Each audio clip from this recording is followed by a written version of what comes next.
Hey everyone, welcome back. I'm Shane Green, Culture Hacker here, and we're going to finish up our Employee Experience Economy series of videos, blogs this week. Let's talk Employee Experience Economy. It's really been driven by our Gen Zs coming into the workforce. And one thing to know about our Gen Zs, they're extremely diverse, probably the most diverse group of workers that we've ever had. And again, one of their biggest elements is that they are very much not so into the whole idea of orientation, color of your skin, preferences, biases, and all that. They expect open-mindedness. I was reading a study the other day. 70% of our Gen Zs, they look at your diversity program and your inclusivity when they're starting to make that hiring decision. So listen, we've heard about diversity for a long time. We know that it's important. Let's talk about the 4 areas that I see that we need to address to make sure that your organization is ready for this new generation of workers, but more importantly, for the employee experience economy. All right, first thing, let's get bias out into the open. Too often organizations talk about it behind closed doors. Open it up. Listen, whether you like it or not, everyone's biased. Get over it. The reality is that I see too many programs or diversity training programs focusing on an idea that some people are biased and some are not. It's BS. Everyone's biased in some way. So put it out on the table. And what I've seen most beneficial is to actually have training, or more importantly, discussions about what different biases look like. One of the areas that I focus in on right now is generational bias. We've got 4 generations of workers kind of blending in together right now. A lot of preconceived notions about the different generations. A lot of them are kind of BS again. So again, putting multi-generational work groups together to have discussions and to have insights. I'm telling you, we've been hosting many of these recently. It's a fantastic conversation. Just don't call it training. So that's the first thing. Get bias out into the open.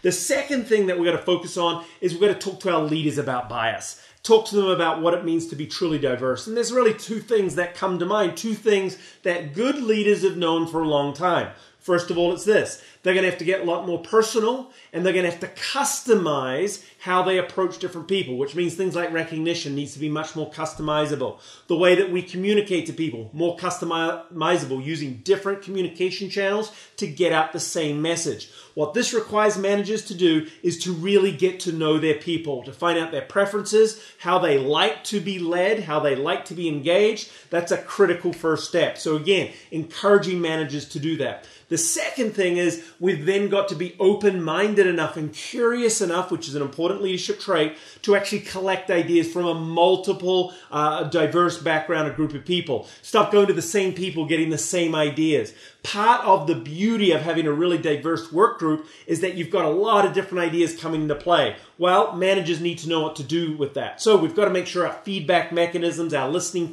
mechanisms are in place, but we've got to encourage our managers. Again, really go out and be open-minded to any sort of ideas. So that's the second thing. Start getting our managers set up for this more diverse workforce. Third thing kind of is in line with that, but I think it's really important to call it out. We've got to start talking to our managers about how to recognize and address non-inclusive behavior. Listen, one of the things that I see a problem with a lot of managers, particularly new managers, is they're not comfortable giving informal feedback or addressing issues as they arise. Often performance-based issues, often about the work that is actually being done.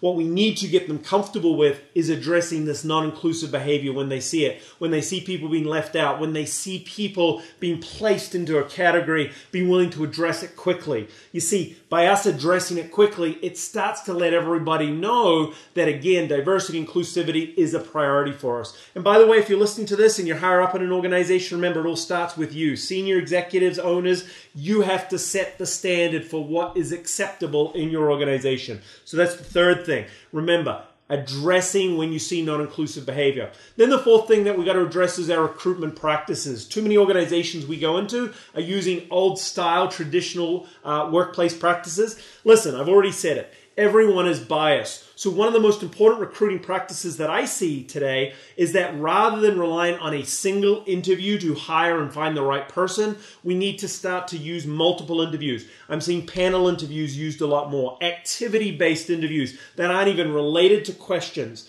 I'm seeing employees on the front line involved a lot more in the interview process. Again, if we want to start having a more diverse workforce, we need to start having a more diverse recruitment program. So start to look and ask yourself, how broad is it in terms of getting the best possible person through the door? And remember, we're talking about recruitment, so we've got to make sure that your company values are incorporated in that as well. Remember how I opened this up. 70%, 77% of our Gen Zs are inquiring about your diversity practices. So again, good idea to put them into the recruitment programming.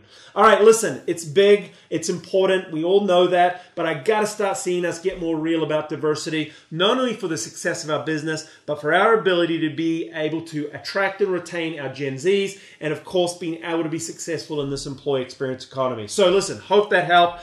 4 quick ideas: bring bias out into the open, make sure everyone recognizes anyone is biased. Second of all, make sure we're equipping our leaders to be more personal and customized in their approach. Third, make sure we're comfortable addressing non-inclusive behavior. And the big one, get into the recruitment practice and ask yourself, have you made it diverse enough? Thanks very much for listening in. We look forward to seeing you soon. We'll be rolling out a whole new round of videos. Thanks very much. Cheers.